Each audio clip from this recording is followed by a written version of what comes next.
জামাতুল answer feel Hindal শারকিয়া দলের 3 সদস্যকে আমরা গ্রেপ্তার করেছি। তাদের নাম হচ্ছে, একজনের নাম হচ্ছে রানা শেখ ওরফে আমির হোসেন, মশিউর রহমান ওরফে মিলন তালুকদার এবং হাবিবুর রহমান। এবং তাদের কাছ থেকে উদ্ধার করা হয়েছে 3টি স্মার্টফোন, 2টি বাটন ফোন সহ প্রশিক্ষণের যাবতীয় কাজ, যেগুলো আমরা ভিডিওতে দেখবেন।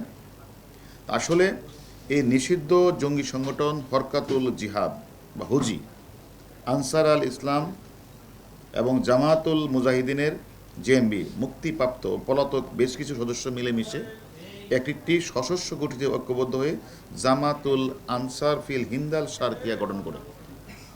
এবং আমাদের কাছে স্পেশাল ব্রাঞ্চ এবং তত্ত্ব ছিল, এবং আমরা এই তত্ত্ব নিয়ে ডিবির সহযোগিতায় আমরা কল্যাণপুর এবং গাবতলীর ধারাবাহিক অভিযান চালিয়ে নিষিদ্ধ জঙ্গি সংগঠন হিন্দাল শারকিয়া দলের বৃহত্তর ফরিদপুর অঞ্চলের সমন্বয়ক সহ বান্দরবনের কুকিচিনের সন্ত্রাসীদের কাছে প্রশিক্ষণপ্রাপ্ত 3 সদস্যকে আমরা গ্রেপ্তার করি।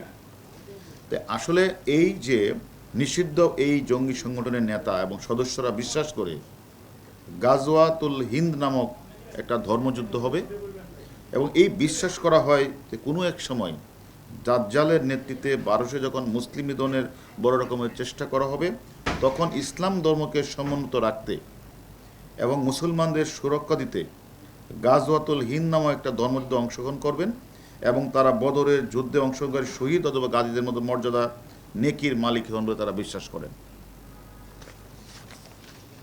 এমন বিশ্বাস এবং প্রচারণা উদ্বুদ্ধ হয়ে এক সময়ের হুজি ও জেএমবির সদস্য হিসাবে সামরিক প্রশিক্ষণপ্রাপ্ত জেল ও হাজতে বাস শেষে মুক্তিপ্রাপ্ত নিষিদ্ধ সংগঠনের বেশ কিছু নেতাকর্মী ময়মনসিংহ, ঝালকাঠি, ফরিদপুরের মাগুরা বিভিন্ন জেলায় যুবকরা গাজওয়াতুল হিন্দ এই অংশগ্রহণের প্রস্তুতি নিতে গঠন করে জামাতুল আনসার ফিল হিন্দাল শারকিয়া। এবং বাংলাদেশের পুলিশ সফলভাবে জঙ্গি রাস্তানা ধ্বংস, জঙ্গি তৎপরতা নিজেদের সফলভাবে দমন করতে পারায় এই জঙ্গি সংগঠন সমতল এড়িয়ে তারা এখন পার্বত্য জেলাগুলোতে প্রশিক্ষণের সুযোগ খুঁজছিল এবং খুঁজতেছিল। আমরা এই ধারাবাহিকতায় পার্বত্য বান্দরবন, খাগড়াছড়ি বসবাসকারী যে বন সম্প্রদায়ের কতিপয় বিভ্রান্ত সন্ত্রাসী দ্বারা গঠিত কুকিচিনদের সাথে সহযোগিতা হয় জামাতুল আনসার হিন্দাল শারকিয়া। এরা প্রচুর অর্থের বিনিময়ে কুকিচিনের সন্ত্রাসীরা হিন্দাল শারকিয়াদের সদস্যকে কীভাবে বৈরী পরিবেশে সার্ভাইভাল করতে হয়, আনআর্ম কমব্যাট, এসএল রাইফেল পরিচালনা, এক্সপ্লোসিভ ডিভাইস তৈরির ব্যবহার, সিওবিতে অংশগ্রহণ ইত্যাদি বিষয়ে তারা প্রশিক্ষণ দেয় টাকার বিনিময়ে। বাংলাদেশের পার্বত্য জেলাগুলোতে কিছু বিচ্ছিন্নতাবাদী ও সন্ত্রাসী গোষ্ঠীর সাথে মিলে অপরাধমূলক কাজে জড়িয়ে পড়া, দেশকে অস্থিতিশীল করে জঙ্গির হেলাফত স্টেট প্রতিষ্ঠা, পার্শ্ববর্তী দেশগুলোকে নিষিদ্ধ সংগঠনের সাথে যোগাযোগ বজায় রাখা এবং নিজ দেশ এবং পার্শ্ববর্তী দেশের বিরুদ্ধে ধর্মযুদ্ধে জড়িয়ে শহীদ বা গাজী হওয়ার নেকি অর্জন করে রসদ সামগ্রী কর্মী সংগ্রহ তৎপর ছিল গ্রেপ্তারকৃতরা। এবং তাদেরকে আমরা 4 দিনের পুলিশ রিমান্ডে এনে আরও জিজ্ঞাসাবাদ আমরা করব।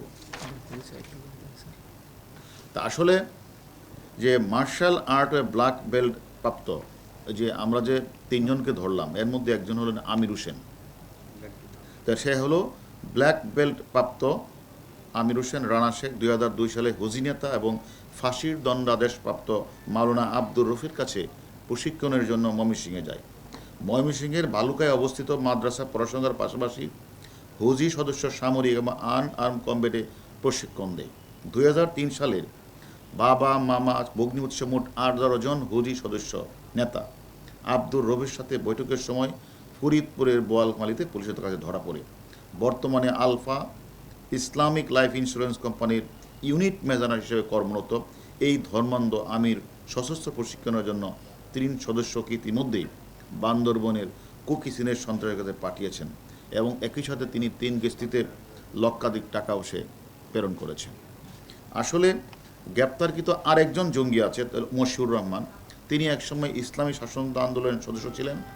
2002-2003 সালে হুজির সদস্য হিসাবে ময়মনসিংহের মৃত্যুদণ্ড জঙ্গি হুজি নেতা আব্দুর রফির মাদ্রাসায় সামরিক এবং আনআর্ম কমব্যাটে প্রশিক্ষণ দেয়। 2013 সালে অপরাপর জঙ্গি নেতাদের সাথে গ্রেনেড সহ জালকাঠিতে গ্রেপ্তার হয়ে 4 বছর জেলও কাটেন। পাহাড়ি বৈর পরিবেশে কীভাবে কমান্ডোশিপ টিকে থাকা যায়, পিটি প্যারেড শিখা, আর্ম কমব্যাট, অ্যাসল্ট রাইফেল চালানো, বোমা সামগ্রী তৈরি, সিওবিসে 8 মাসের প্রশিক্ষণের জন্য 2 বছর বান্দরবনের কুকিশিন সন্ত্রাসী নিজেই অবস্থান করেন। তো 2021 সালে শুরু করা এই কষ্টকর প্রশিক্ষণ সফলভাবে শেষ করে তিনি সমতলে চলে আসেন। আর আরেকজন যে হাবিবুর রহমান, তাকে অলরেডি তারা ওইখানে কুকিশিনের কাছে মানে বম সম্পদের কাছে প্রেরণের তাদের একটা চেষ্টা ছিল। এই মুহূর্তে এই 3 জন আমাদের কাছে গ্রেপ্তার হয়েছে।